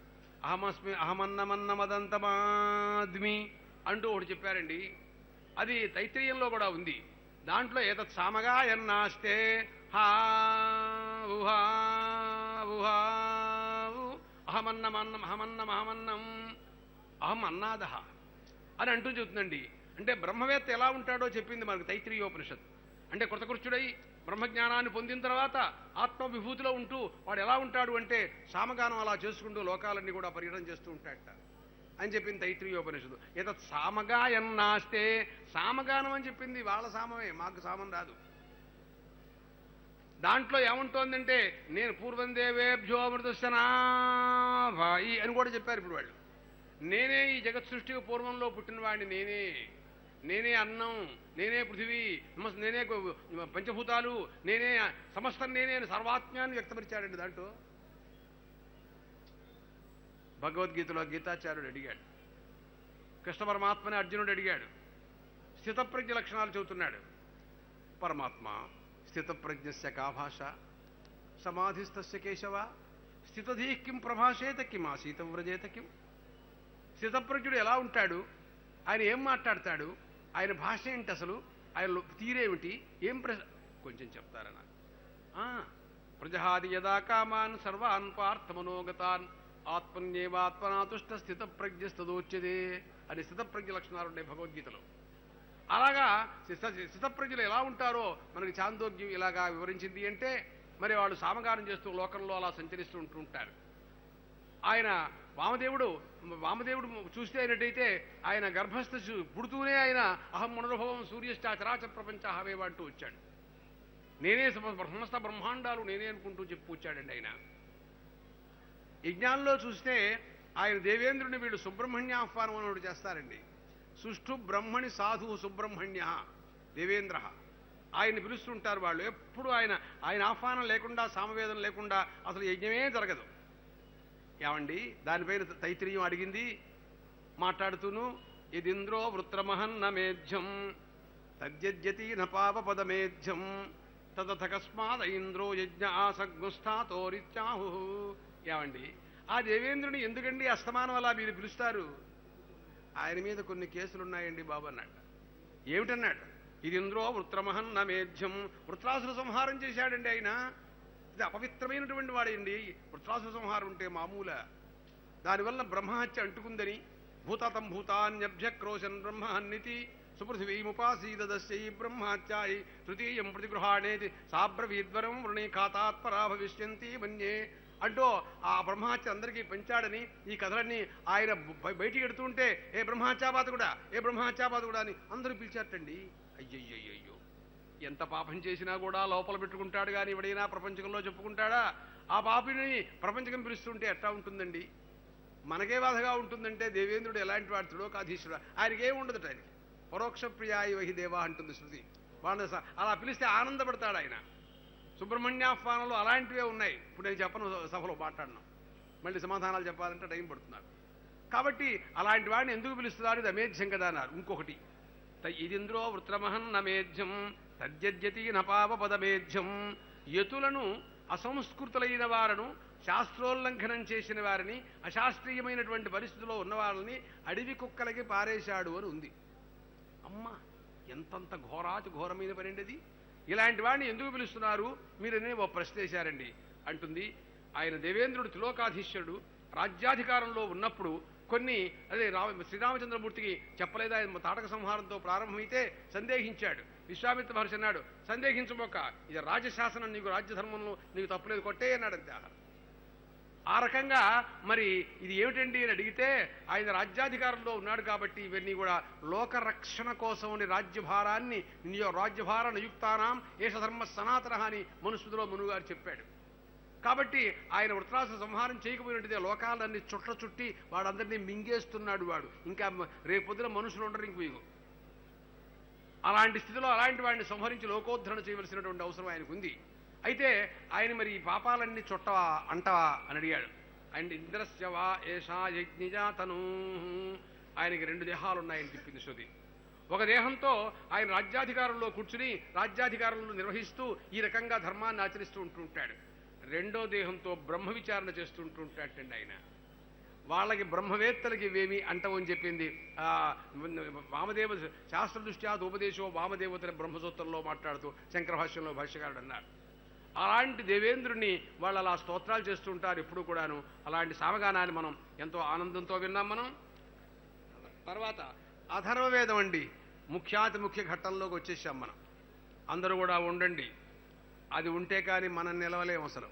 అలాంటిది కాబట్టి సామవేదాన్ని బలభద్ర ఉపాధ్యాయులు వారు ఆ భాగంలో కొన్ని భాగాలని వారు పాఠం ప్రవచనం చేయిస్తారు. మీరందరూ సావధాన చిత్తులై ఉండి దాని సారాంశం ఏమిటో కూడా విని మిమ్మల్ని అందరినీ కూడా నువ్వు వెళ్ళమని సవినయంగా కోరుతున్నా.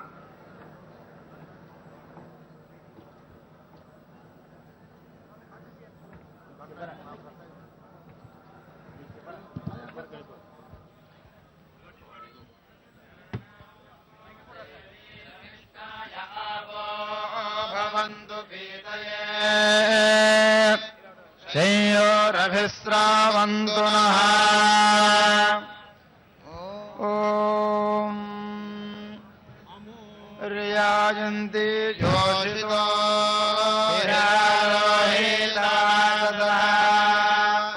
అభ్రాతార ఇవ జామయస్తిష్ఠन्तు హతవత్యతః. తిష్ఠా పరే తిష్ఠా పర ఉదత్వం తిష్ఠ మధ్యమే. కనిష్ఠికా జిష్ఠాదిష్ఠాదిద్ధమహీ శతస్యాధమనీనాం సహస్రస్య హిరాణాం. అస్థురిన్మధ్యమా ఇమాః సాకమంతారం సదా. పరీవస్సికా తావతి ధనోర్బృహత్యక్రమేత్. తిష్ఠాతే లయాతా సుఖం నిర్లక్ష్య लक्ष्म्यो ललाम्या अन्नरातिं सुवामसि अथया भद्रातानेन प्रजाया रातिर्नयामसि निराणिं सविता सा विषक्पलोर्निरहस्तायोर्वरुणो मित्रो अर्यमा निरस्मभ्यमनोमतिरराना प्रेमान् देवासा विशुः सौभागाय यत्ता आत्मनि तन्वान् घोरमस्ति यत्वाकेशेषु प्रतिचक्षाणेव सर्वं दत्त्वा चापाहन्मो भयम् देवस्त्वादयतु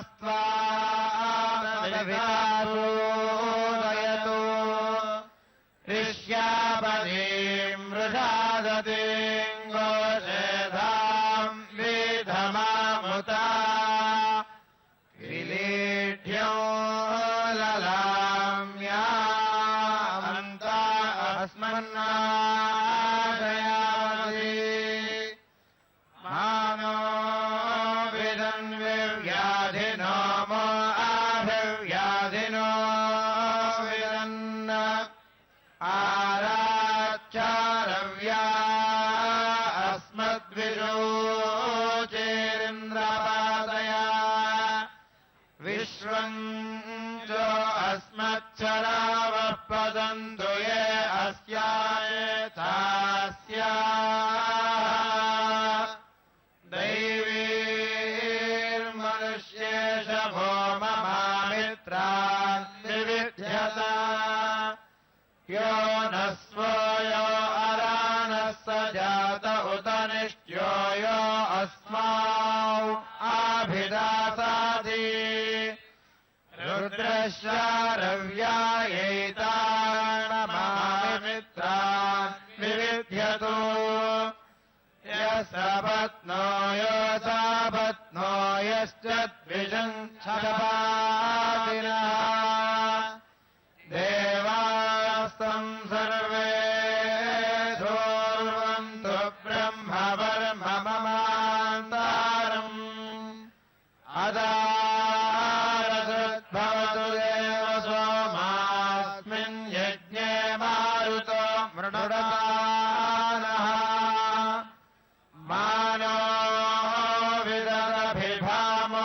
अशस्तिर्मानो विदद्रुजिना द्वेष्याय यो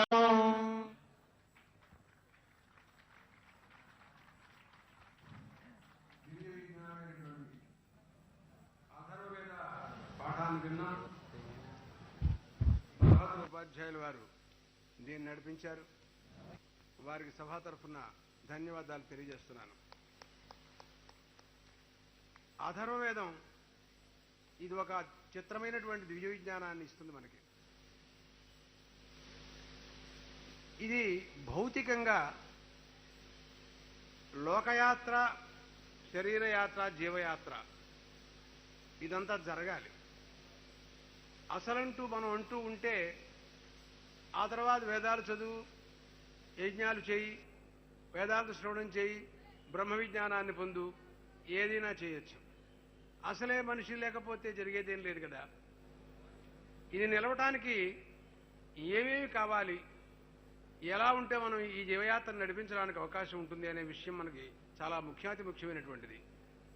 ఔషధ విజ్ఞానం ఉందండి దాంట్లోనూ. చాలా గొప్ప విషయాలు ఇప్పుడు దాంట్లో వారు పఠించారు. ఉదాహరణకి ఒక రోగం, జన్మాంతర కృతం పాపం వ్యాధి రూపేణ బాధతే తచ్చాంతిరౌషధైర్దానైర్జపహోమ సురార్చనై అని ఒక శాస్త్రం ఉంది. ఈ రోజున మనం రోగగ్రస్తులమై ఆయా రోగాలతో బాధపడుతున్నాం. దీనికి కారణాలు ఏమిటి అని మనం విచారించినట్టయితే జన్మాంతర కృతం పాపం ఈ రోజున వ్యాధి రూపంతో మనకి ఈ బాధను ఇస్తోంది అనే విషయాన్ని మన పెద్దలందరూ చెప్పారు.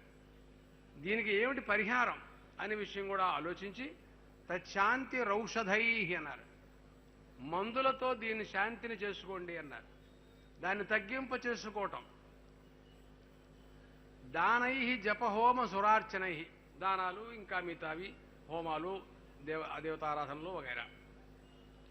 అటువంటి దాంట్లో ఔషధ విజ్ఞానం ఇప్పుడు అంటాడు, ఈ వ్యాధులలో శారీరకమైనటువంటి చర్మానికి సంబంధించిన వ్యాధి, ఇంకా అనేక రకాల వ్యాధులు.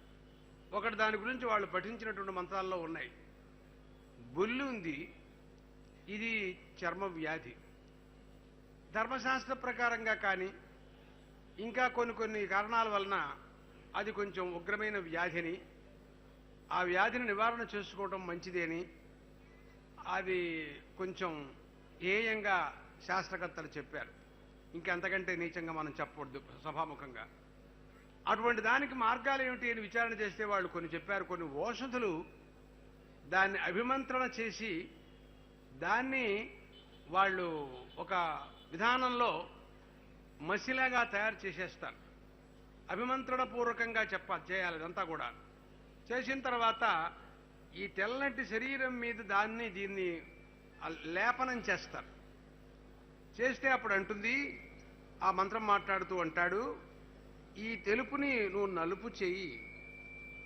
రామే కృష్ణే అసిక్నిచ అనే మంత్రం, రక్తంజాతాస్యోషధే రామే కృష్ణే అసిక్నిచ ఇదగం రజనిరజయ అనే మంత్రాల్లో మాట్లాడతాడు. ఈ శరీరం మామూలుగా ఒక రంగులో మనకు శరీరం ఉంది. ఎర్రగా ఉన్నవాడు ఎర్రగా శరీరం ఉంటుంది అనుకుందాం. తెలుపుబడింది. తర్వాత దానిపైన ఈ లేపనం చేశాడు. నలుపు రంగా రావాలి అంటాడు. ఏమయ్యా, మామూలు శరీర రంగు రావాలని కోరకుండా నల్లగా అయిపోవాలని కోరతాడేమిటి అంటే, ఆ రకంగా కోరితే తర్వాత కొంతకాలానికి మామూలు శరీరంలో కలిసిపోతున్నది.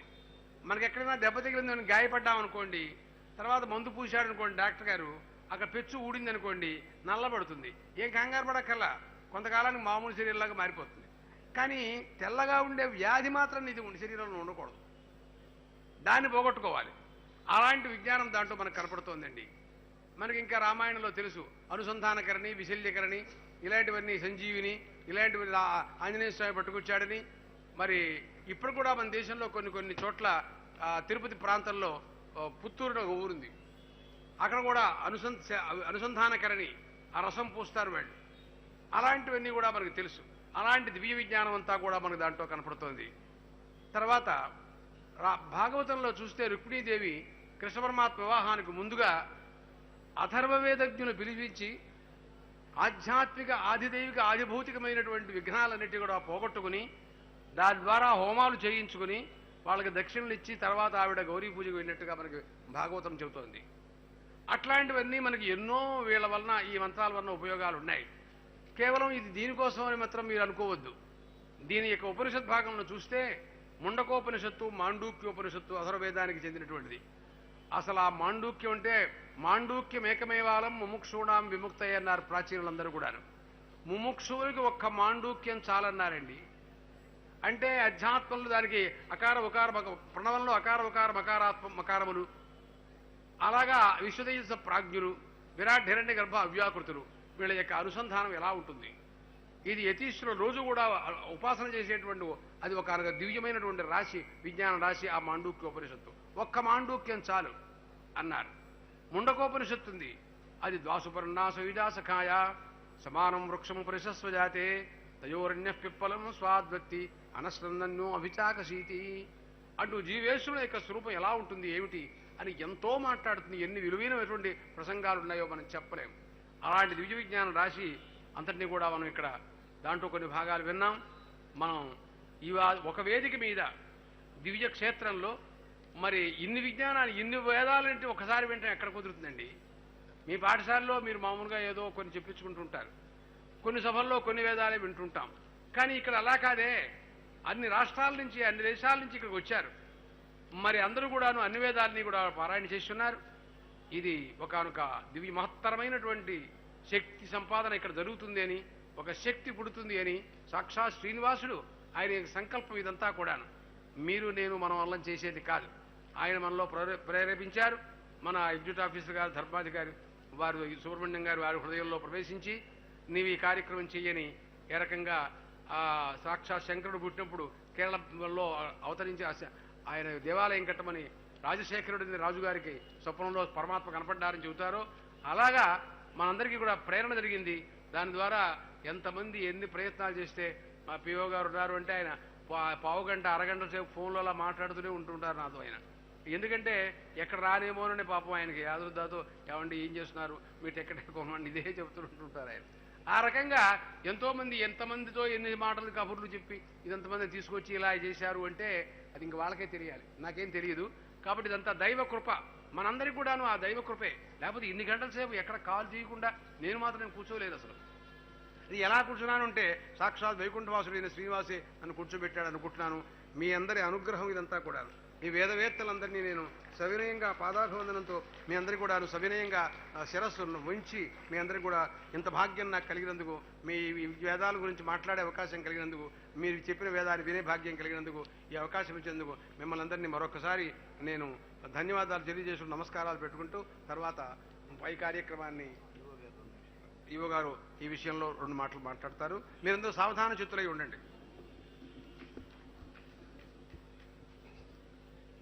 ఓం నమో వెంకటేశాయ. ప్రప్రథమంగా సలక్షణ గణాపాటి గారికి నా పాదాభివందనాలు. ఒక పక్క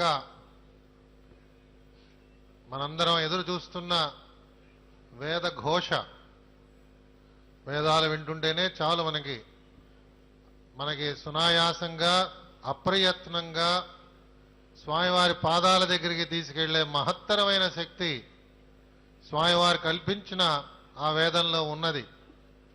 ఒక పక్క ఆ శబ్ద తరంగాలు సునాయాసంగా ఆ రకంగా తీసుకెళ్తుంటే, ఇంకొక పక్క వారి యొక్క ప్రసంగ సారం అన్ని విషయాలు చిన్నపిల్లవాడికి కూడా అర్థమయ్యే రీతిలో చెప్పడం, ఇవి ఈరోజు మనందరం చేసుకున్న గొప్ప అదృష్టంగా భావిస్తున్నాను. మనం పొద్దున్న అనుకున్నట్టుగా పుణ్యకాలం ప్రవేశించిన గొప్ప ఘడియల్లో మహత్తరమైన క్షేత్రంలో మనందరం కూడా పవిత్ర గోదావరి నదీ తీరంలో ఇలాంటి వేద అభ్యాసం చేసుకోవడం అందరి యొక్క దివ్య అదృష్టంగా భావిస్తున్నాం. ఇంకొక చిన్న విన్నపం మన వేద పండితులందరికీ కూడా, పెద్ద చిన్న అనకుండా మనందరం కూడా ఈరోజు ఆ వెంకటేశ్వర స్వామి యొక్క కృప వల్ల మన జీవన భృతికి సమస్యే లేకుండా సమాజంలో సగర్వంగా వేదాధ్యయనం చేసుకుంటూ జీవించగలిగే మహద్భాగ్యం లభించింది. ఇలాంటి అవకాశం దేశంలో ఇంకెక్కడా ఏ దేవస్థానం కూడా కల్పించట్లేదు. ప్రప్రథమంగా మన తిరుమల తిరుపతి దేవస్థానం మాత్రమే చేస్తున్నది. ఈరోజు ఈ తిరుమల తిరుపతి దేవస్థానం అందిస్తున్న వేదపారాయణదారు స్కీము అనేక రాష్ట్రాలకు కూడా విస్తరించింది. ఇంకా మనకి దరఖాస్తులు వస్తూనే ఉన్నాయి. మా దేవాలయానికి కూడా అందించండి సహాయం అని అందరూ కూడా ముందుకొచ్చి మన వారిని ఆహ్వానిస్తున్నారు. మనందరికీ తెలిసిన విషయమే. ఇందాక పెద్దలు చెప్పినట్టుగా ఇది పునశ్చరణ కింద మనం భావించుకుంటున్నాం. మనకొచ్చిన వేద విద్యని నిరంతరం అభ్యసించడం వల్ల ఇంకొక తరానికి అందించే అవకాశం మన చేతిలో ఉంటుంది. అభ్యాసం లేనప్పుడు మనకి తెలుసు ఎలాంటి దుస్థితి విద్య పొందినవాడు కూడా చూపిస్తున్నాడు. కాబట్టి అభ్యాసం మనందరికీ కూడా చాలా అవసరం. ఈ అభ్యాసం సంవత్సరానికి ఒకసారి ఈ విధంగా మహత్తరమైన ఒక సభ ఏర్పాటు చేసి చేసుకోవడం ఒక విధంగా శ్రేయస్కరం, శుభకరం కూడా. కానీ నిరంతరం కూడా మీరు మీ దేవాలయాలలో ఎక్కడ వేదపారాయణ చేయవలసి ఉన్నదో మీరందరినీ కూడా ఇందాక వారి యొక్క వినయం చూసిన తర్వాత మరి అంత సలక్షణ గణాభాటి వేదార్థాన్ని చాలా సునాయాసంగా అందరికీ అర్థమయ్యే రీతిలో చెప్తూ కూడా వారందరికీ పదాభివందనం చేశాను అని చెప్తున్నారు. ఈ రకమైన గొప్ప లక్షణం, వైదిక లక్షణం, వినయం అన్నది మనందరి యొక్క కార్యదీక్షలో కనిపిస్తూ మన ఎవరు కూడా ఒక వేలెత్తి చూపించని స్థితికి మనందరం కూడా సునాయాసంగా ప్రయాణం చేయాలన్నది మనందరి అభిమతం కావాలి. ఎవరో ఒకరు వచ్చి ఒక ఎగ్జిక్యూటివ్ ఆఫీసరు, ఒక దేవాలయంలో ఉన్న ఒక సభ్యుడో లేదా వార్తాపత్రిక చెందిన ఒక సోదరుడో వచ్చి ఇక్కడ వేదపారాయణ జరగడం లేదు అని వారెవరూ కూడా చెప్పే అవకాశం మనం వారికి కలిగించకూడదు. పొద్దున్న మాట్లాడుకున్నట్టుగా సూక్ష్మమైన ధర్మబుద్ధి కలిగిన మన అందరం కూడా ధర్మాచరణ యందు ఆపేక్ష నిరంతరం కూడా దాన్ని మనం ప్రకటిస్తూ ప్రదర్శిస్తూ ఆచరిస్తూ కనిపించాలి. ఎవరో ఒకరు వచ్చి నీ ధర్మం ఇది నాయనా, నీ ధర్మాన్ని నువ్వు దయచేసి ఆచరించు అని ఎప్పుడైతే వారికి మనం గుర్తు చేసే అవకాశం మనం కలిగిస్తున్నామో వేదమాత నుంచి మనం ఒక అడుగు వెనక్కి వెళ్ళినట్టుగానే నేను భావిస్తున్నాను. కాబట్టి ఇందాక వారు చెప్పినట్టు సహస్ర మాతల యొక్క అనురాగాన్ని వాత్సల్యాన్ని అందిస్తున్న ఆ గాయత్రి మాత వేదమాత మనందరినీ కూడా కంటికి రెప్పలాగా కాపాడుకుంటూ మనందరి యందు కూడా ఎంతో కరుణని చూపిస్తూ వాత్సల్యాన్ని చూపిస్తూ మన పుత్ర సంతతికి కూడా వేదాధ్యయనం రావడానికి ఆశీర్వచనలు ఇచ్చే మహత్తరమైన శక్తి ఆ తల్లికి ఉన్నది. కాబట్టి ఆ తల్లి యొక్క ఆలింగనాన్ని చేసుకుంటూ ఆ ఆనందంతో మనందరం కూడా జీవితకాలం గడపాలి. కానీ ఒక అడుగు వెనక వేసి ఆ తల్లికి దూరం మనం ఎవరం కూడా అవ్వకూడదు అన్నది మనందరి యొక్క అభిమతం కావాలని మరొకసారి సభాముఖంగా నేను కోరుతున్నాను. ఈ విద్య ఇది అప్రయత్నంగా వచ్చిన విద్య కాదు, కఠోరమైన పరిశ్రమ తర్వాత మీ అందరికీ లభించిన విద్య. నేర్పించిన గురువులు కూడా మరి మీ అందరి యందు ఎంత కరుణ ఉంటే, ఎంత కృప, ఎంత వాత్సల్యం ఉంటే వారు మీకు ఈ విద్య నేర్పించారు. అంత పరిశ్రమ తర్వాత లభించిన ఈ వేద జ్ఞానాన్ని చాలా జాగ్రత్తగా మనందరం కూడా కాపాడుకోవలసిన యొక్క ఆవశ్యకత గురించి నేను పరిపరి విధాల మీకు జ్ఞాపకం చేయవలసిన అవసరం లేదు. కాబట్టి అలాంటి వేద విద్యను సమాజ శ్రేయస్సు కోసం సమాజంలో అందరూ కూడా ధర్మ ప్రవృత్తి కలగడానికి కావలసిన బీజాలు మన యొక్క వేద స్వస్తి వల్ల ఆ బీజాలు నిరంతరం కూడా విశ్వవ్యాప్తి చెందుతూ ఉంటాయి. కాబట్టి ఎక్కడ వేదాధ్యయనం నిరంతరం జరుగుతున్నదో ఆ దేవాలయ ప్రాంగణానికి విచ్చేస్తున్న భక్తులందరిలో కూడా ఈ ధర్మబుద్ధి బయలుదేరి మరి వారందరిలో కూడా ఒక నిరంతరం కూడా ధర్మం కోసం ప్రాకులాడుదాం అనే ఒక తపన వారందరిలో కూడా బయలుదేరినప్పుడు సనాతన ధర్మ విలువలు సమాజంలో నెలకొల్పడానికి, ఆరాధన చేయడానికి, ఆచరణ చేయడానికి, ఆదరణ చూపించడానికి, గౌరవం అందించడానికి దానికి ఎలాంటి ఇబ్బంది ఉండదు. మనం ఎవరి దగ్గరికి వెళ్ళి దేహి అని మనం వెళ్ళి అడగవలసిన అగత్యం పుత్రపౌత్రాలకి రాకుండా ఉండాలి అన్నప్పుడు వేద విద్యకి అలాంటి స్థానం మనం సంపాదించి ఆ స్థానాన్ని నిలబెట్టవలసిన ఆవశ్యకత ఉందని చెప్పి ఒక సామాన్య పౌరుడుగా నాకు ఈ సభలో లభిస్తున్న ఈ జ్ఞానాన్ని నేను మీతో పంచుకుంటున్నాను. ఇంత గొప్ప విద్య మీలో నిగుడీకృతమై ఉన్న ఈ విద్యని సమాజ శ్రేయస్సు కోసం సమాజం అంతా కూడా ధర్మాపేక్ష యందు వారి యొక్క బుద్ధిని, వారి యొక్క శక్తి యుక్తుల్ని కూడా ఉపయోగపెట్టుకోవడానికి మీ యొక్క వేదాన్ని ఆ విధంగా మనం ఉచ్చరించుకుంటూ నిరంతరమైన శంకరులు వారు ఏదైతే ఈ దిగ్విజయంగా చేస్తున్న జైత్రయాత్ర విజయయాత్ర అని చెప్పి ఏదైతే వారు నామకరణం చేశారో ఆ విజయయాత్ర ఆ విధంగా సాగుతూ ఆంధ్రదేశమే కాకుండా దేశవ్యాప్తంగా వేదాన్ని ఈ రకంగా వ్యాప్తి చెందడానికి దోహదపడతామని మనందరి యొక్క గౌరవం, మనందరి యొక్క గమ్యం ఆ విధంగా మనం గుర్తు చేసుకుంటూ ఈ కార్యక్రమాల్లో మీరందరూ పాలు పంచుకున్నందుకు, శ్రమ అనుకోకుండా అందరూ విచ్చేసి పొద్దున ఊరేగింపుతో సహా ఈ ప్రాంగణంలోకి విచ్చేసిన మీ అందరికీ మరొక్కసారి ధర్మకర్త మండలి అధ్యక్షులు, అలాగే ధర్మకర్త మండలి సభ్యులు, అలాగే తోటి అధికారులు అనేక మంది నాతో పాటు ఇక్కడ పనిచేస్తూ ఉన్నారు. వారందరి పక్షాన నేను మీ అందరికీ మరొక్కసారి నా చేతులకు జోడించి నా కృతజ్ఞతలు తెలుపుతున్నాను. అలాగే మనందరికీ కూడా ఎంతో మధురమైన వాక్కులు వారి రెండు చేతులతో కూడా ధారపోసిన పెద్దలు ఘనాబాటి గారికి, సెలక్షన్ ఘనాబాటి గారికి మరొక్కసారి నా ప్రత్యేక ధన్యవాదాలు. అలాగే వేదికను అలంకరించిన పెద్దలు, కురువృద్ధులు, వారందరూ కూడా వేదమూర్తులు, వారందరికీ కూడా మరొక్కసారి నా ప్రత్యేక కృతజ్ఞతలు తెలుపుతూ, మరి మధ్యాహ్నం మనం 3 గంటలకి మరి యొక్క సమావేశంలో మళ్ళా మనందరం కూడా ఇక్కడ రాబోతున్నాం. నేను అందరినీ వినమ్రతతో కోరేది, మీకు ఎంత అసౌకర్యమైనా కూడా సమయ పాలన గురించి దయచేసి ఎవరం కూడా ఎవరిని గుర్తు చేయవలసిన అవసరం లేకుండా దయచేసి 3 గంటలకి అందరం కూడా వేదికను అలంకరిద్దాం. మనకిచ్చిన సముచిత స్థానంలో మనందరం వచ్చి కూర్చుంటే 3 గంటలకి ప్రారంభం కావాల్సిన కార్యక్రమం గురించి, తదనంతరం చేయబోయే కార్యక్రమం గురించి మరొకసారి విభీషణ శర్మ గారిని గుర్తు చేయవలసిందిగా నేను వారిని కోరుతూ మీ అందరి దగ్గర సెలవు తీసుకుంటున్నాను. ఓం నమో వెంకటేశాయ. ఇంతటితో ఈరోజు యొక్క ప్రాతఃకాల సమావేశం పరిపూర్ణమైంది.